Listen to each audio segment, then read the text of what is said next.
ایک چیز یاد رکھیں، آپ جو گھر اپنے لے کے جا رہے ہیں بیاہ کے، وہ نوکرانی نہیں ہے، میڈ نہیں ہے. وہ میڈ ہے تو پھر آپ پیسوں پہ دوسری رکھ لیں کام کاج کے لیے، یہ نوکرانی نہیں ہے. ہاں اس کی شرعی ذمہ داری کیا ہے وہ میں بتاتا ہوں، اور لڑکے کی ذمہ داری کیا ہے.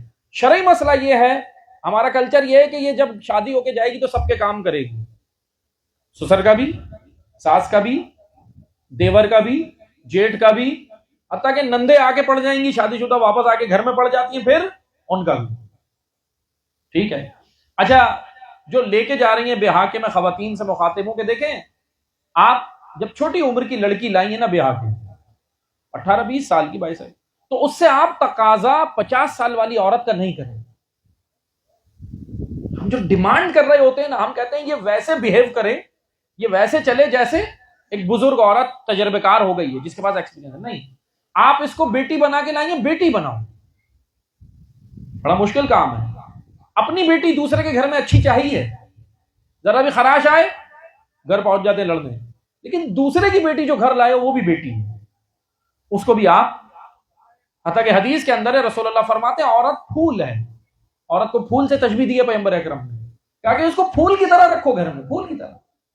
زرد و کوب نہیں کرو، مارو نہیں، ڈانٹو نہیں، کھانے میں نمک تیز ہو جائے مسئلہ نہیں ہے، کھا لو، پیار سے سمجھا دو، پیار سے مان جاتی ہے. لیکن تشدد نہیں کرو، شور نہیں کرو، شور شرابہ نہیں کرو.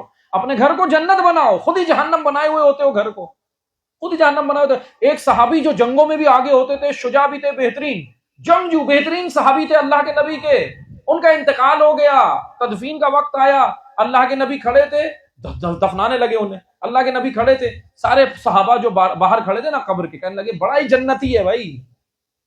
ہم بھی تو دیتے ہیں نا ڈگریاں، بڑا ہی جنتی ہے، بڑا بہترین جنگجو تھا. اللہ کے نبی نے کہا کہ صبر کرو جلدی مت کرو، صبر کرو جلدی مت کرو.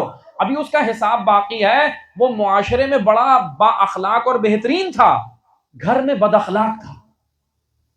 گھر میں داخل ہوتا تھا، بیوی بچے سہم جاتے تھے، اتنا ظالم تھا. اللہ کے نبی نے کہا اب اس نے حساب دینا ہے. معاشرے کے اندر بہت بہترین بنا ہوا تھا، گھر میں اتنا ہی بدترین تھا. اس لیے ایسا اپنا رویہ مرد حضرات نہ رکھیے.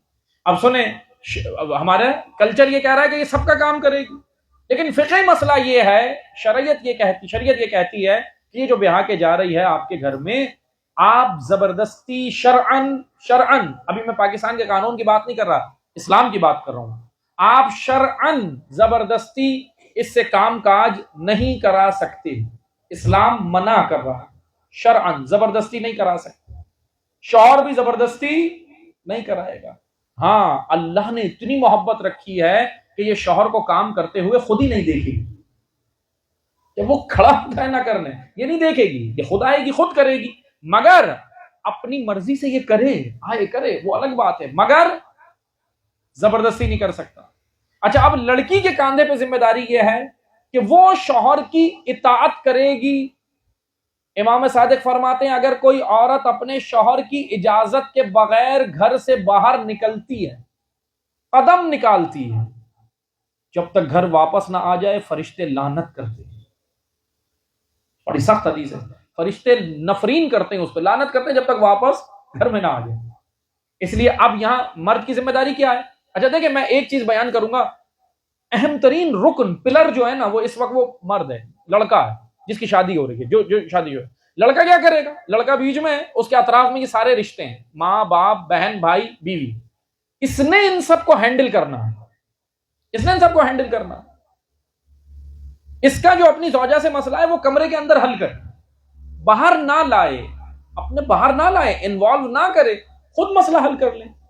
آپ یقین جانیں اگر یہ انڈرسٹینڈنگ سے چلیں گے کوئی مسئلہ نہیں ہوتا، گھر جنت بنتا ہے. اور جس نے گھر کو جنت بنا لیا اس کے لیے آخرت بھی یقین ہے. پہلے گھر تو جنت بنائے نا معاملات کو اپنے. اس لیے شرعن کیا ذمہ داری ہے؟ مرد کی ذمہ داری ہے کہ یہ اس سے کام زبردستی نہیں کرائے گا.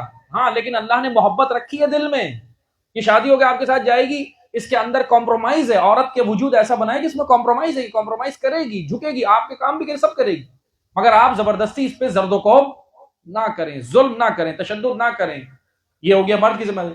لڑکی کی ذمہ داری کیا ہے؟ ایک تو وہ اطاعت کرے، اپنے شوہر کی اطاعت.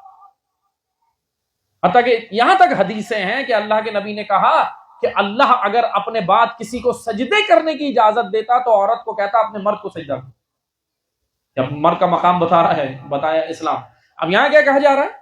اب یہاں لڑکی کی ذمہ داری ہے کہ وہ لڑکے کی اطاعت کرے، اپنے شوہر کی اطاعت کرے، اس کی اجازت کے بغیر باہر نہیں جانا ہے. اور دوسری ذمہ داری جو ہے وہ یہ ہے، امام صادق علیہ السلام فرماتے ہیں بدترین ہے وہ عورت، بدترین. امام نے اس کو دور کیا اپنے سے، کہا کہ وہ ہم میں سے نہیں ہے، ہم اہل بیت اس سے ملیں گے بھی نہیں.